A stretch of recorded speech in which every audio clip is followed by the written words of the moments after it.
حضرت ابن عباس رضی اللہ عنہما سے مروی ہے کہ حضور صلی اللہ علیہ وسلم ایک دن مکہ یا مدینہ کے کسی باغ کے پاس سے گزرے۔ اتنے میں آپ صلی اللہ علیہ وسلم نے دو انسانوں کے رونے کی آواز سنی جن کو عذاب قبر ہو رہا تھا۔ آپ صلی اللہ علیہ وسلم نے ارشاد فرمایا کہ ان دونوں قبر والوں کو عذاب ہو رہا ہے، اور عذاب قبر کسی بڑی چیز کی وجہ سے نہیں، بڑے کام کی وجہ سے نہیں، بلکہ معمولی چیزوں کی وجہ سے عذاب قبر ہو رہا ہے۔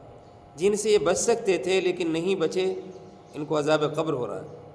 پہلا شخص پیشاب سے نہیں بچتا تھا، پیشاب کی چھینٹوں سے نہیں بچتا تھا، اور دوسرا شخص چغل خوری کیا کرتا تھا، ایک کی بات دوسرے کے پاس جا کر لگا دیا کرتا تھا، اس نیت سے کہ تاکہ دونوں میں آپس میں جھگڑا ہو جائے۔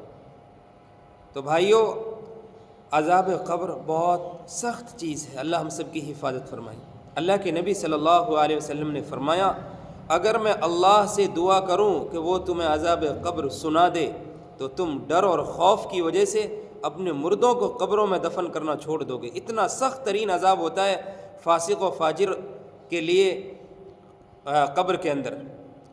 اللہ کے نبی صلی اللہ علیہ وسلم نے ارشاد فرمایا، میں نے قبر سے زیادہ خوفناک اور ڈراؤنا منظر نہیں دیکھا۔ اس لیے بھائیو، اللہ رب العزت سے دعا کیا کرو کہ اللہ قبر کے عذاب سے ہماری حفاظت فرمائے۔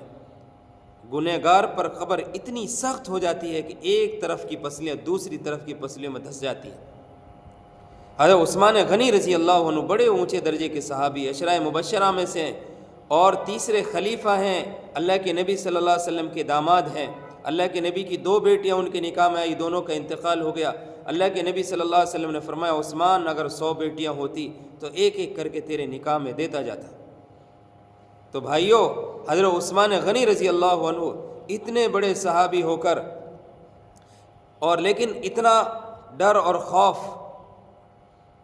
قبر کا، عذاب قبر کا، کہ حضرت عثمان غنی رضی اللہ عنہ جب کسی قبر کے پاس سے گزرتے اتنا روتے کہ آپ کی داڑھی مبارک آنسوں سے بھیگ جاتی۔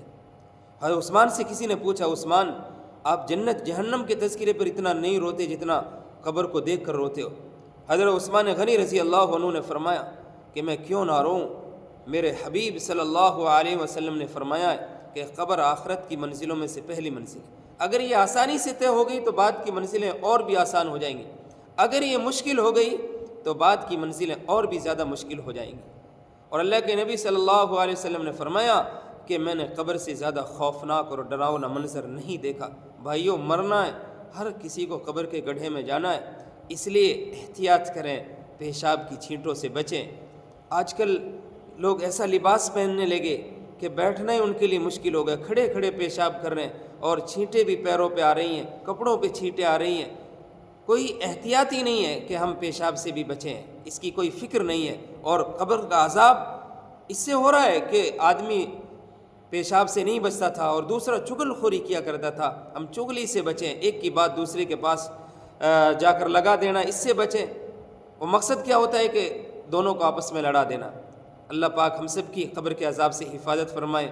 بھائیو، بڑی مشکل گھاٹی ہے، ہر کسی کو اس گھاٹی سے گزرنا ہے، ہر کسی کو قبر میں جانا ہے، منو مٹی کے نیچے دفن ہونا ہے، اور ہمارے اعمال ٹھیک ہوں گے تو ہماری قبر ہمارے لیے جنت کا باغ بن جائے گی۔ اگر ہمارے اعمال ٹھیک نہیں ہوئے تو ہماری قبر ہمارے لیے جہنم کا گڑھا بن جائے گی۔ اللہ کے نبی کا فرمان ہے کہ یا تو قبر جنت کے باغوں میں سے ایک باغ ہے یا جہنم کے گڑھوں میں سے گڑھا ہے۔ اللہ ہم سب کے لیے ہماری قبروں کو جنت کا باغ بنا دے۔